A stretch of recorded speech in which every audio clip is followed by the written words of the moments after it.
আগের ভিডিওতে আমরা প্রশ্ন দেখিয়েছিলাম, এখন আমরা প্রশ্নের সমাধানটা শুরু করছি। এই ভিডিওতে আমরা প্রথমের অংশের সমাধানটা আগে দেখাবো, তারপরে বাকি অংশটা আমরা পরে সমাধান করব। এখানে আমাদের প্রশ্ন আমরা আগেই পড়ে নিয়েছি, এখন আমরা ডাইরেক্ট চলে যাব সমাধানে। এখানে দেখো আমাদের কিছু তথ্য দেওয়া রয়েছে, এগুলো আমরা অলরেডি পড়ে নিয়েছি আগের ভিডিওতে। এখন আমরা এই যে 1.1, 1.2 করে এই 5টা প্রশ্নের বা এই 5টার সমাধান কিভাবে করব সেটা আমরা একটা একটা করে করব। প্রথমে 1 নাম্বার 1.1, এখানে আমরা প্রত্যেকটা প্রশ্নের সমাধান দেখি। 1.1-এ বলেছে বিদ্যালয় প্রাঙ্গণে এবং আশেপাশে বড় গাছের সংখ্যা আনুমানিক কত হতে পারে তা দলের সাথে আলোচনা করে লিখো। এখানে আমি বলে রাখি যে তোমরা তোমাদের স্কুলে কতগুলো গাছ আছে সেগুলো অবশ্যই গুনতে যাওয়ার দরকার নাই, আনুমানিক তোমরা একটা সংখ্যা লিখে দিবে। এইরকম যে দলের সবাই গণনা করে দেখলাম, এই কথাগুলো এইভাবে লিখে দিবে যে বিদ্যালয়ের প্রাঙ্গণে গাছ আছে 30টি। তুমি এখানে 20টি দিতে পারো, 40টি দিতে পারো, 25টা দিতে পারো, সংখ্যা তুমি চেঞ্জ করে দিতে পারো। এবং বিদ্যালয়ের আশেপাশে, বিদ্যালয় প্রাঙ্গণে মানে বিদ্যালয় ক্যাম্পাসে মানে ভিতরে রয়েছে 30টি এবং বিদ্যালয়ের আশেপাশে রয়েছে 50টি। তাহলে আমরা বলতে পারি সুতরাং মোট গাছ রয়েছে 30 যোগ 50 সমান 80টি। এইভাবে তোমরা এটা লিখে দিতে পারো যে উত্তর 80টি। এটাও তোমরা এখানে লিখে দিতে পারো 1.1-এ। এখন 1.2 কেমনে সমাধান করবে?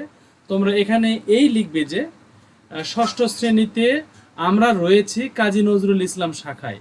তোমরা অন্য একটা শাখার নাম দিতে পারো, অথবা ক শাখা, খ শাখা, এভাবে দিতে পারো।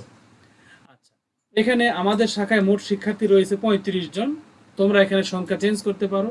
শিক্ষক রয়েছে 20 জন, এটাও চেঞ্জ করতে পারো। কর্মচারী রয়েছে 5 জন, এটাও চেঞ্জ করতে পারো। এরপরে তোমরা লিখে দিবে যে সুতরাং মোট জনসংখ্যা এখানে আমাদের হচ্ছে 60 জন। তাহলে 35 আর 5-এ হলো 40 আর এই 20-এ হলো 60 জন। আচ্ছা, এখন আমরা এটার উত্তর পেলাম 60 জন।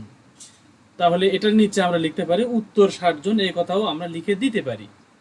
এরপরে 1.3 আমরা সমাধান করব এইভাবে যে আমরা লিখব প্রশ্ন থেকে পাই। প্রশ্নে কিন্তু প্রথম অংশে উল্লেখ রয়েছে এই কথাটা, একটি বড় গাছ দৈনিক অক্সিজেন দেয় 274 লিটার। এটা আমরা কোথায় থেকে পেলাম? প্রশ্ন থেকে পেলাম।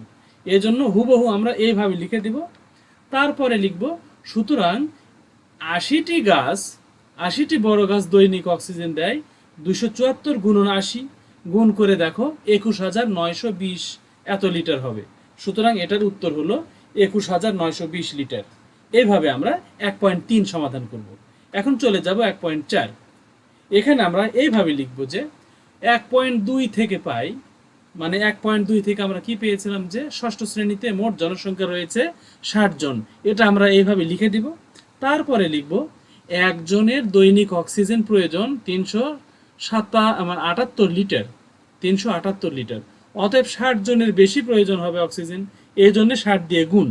60 দিয়ে গুণ করলে আমরা পাচ্ছি 22,680 লিটার। আচ্ছা, তাহলে আমাদের উত্তর হলো 22,680 লিটার। 1.4 এর উত্তর হলো। অবশ্যই এটা তোমাদের উত্তর, এই উত্তর নাও মিলতে পারে। যদি তোমরা সংখ্যা কম করে ধরো তাহলে উত্তর কম হবে, সংখ্যা যদি 60-এর বেশি ধরো তাহলে এখানে উত্তর আরো বেশি হবে, সেটা তোমাদের ব্যাপার। এরপরে আমরা সর্বশেষ যেটা 1.5, এটা আমরা এভাবে লিখব যে 1.3 থেকে পাই 80টি বড় গাছ দৈনিক অক্সিজেন দেয় 21,920 লিটার। আবার 1.4 থেকে পাই 60 জনের দৈনিক অক্সিজেন প্রয়োজন আমাদের 22,680 লিটার। এরপরে আমরা লিখে দেব যে প্রয়োজনের চেয়ে আমাদের বিদ্যালয়ে গাছের সংখ্যা কম। কি কারণে কম? এখানে দেখো যে অক্সিজেন দিচ্ছে সেটা হলো 21,920 আর অক্সিজেন প্রয়োজন 22,680। তাহলে আমরা নিচে লিখে দেব পর্যাপ্ত গাছ না থাকার কারণে আমাদের আরো গাছ লাগাতে হবে বিদ্যালয়ে। এবং কত কম কত বেশি সেটা তোমরা এই দুটা বিয়োগ করেও দেখাতে পারো যে আসলে আমাদের এত লিটার অক্সিজেন শর্ট আছে, সেটা তোমরা বিয়োগ করে দেখাতে পারো, নাও দেখাতে পারো। এখানে অত কিছু করতে বলেনি। আমরা এই 1.5-এর সমাধান এই পর্যন্ত রাখলাম এবং এর পরের অংশ আমাদের একক কাজ 1। এখান থেকে আমরা একটু পরে এই ভিডিওটা আবার দেব এর পরের অংশগুলো। তোমরা এটা দেখে তোমরা প্র্যাকটিস করতে থাকো, পরেরটা আমরা এখন রেডি করছি।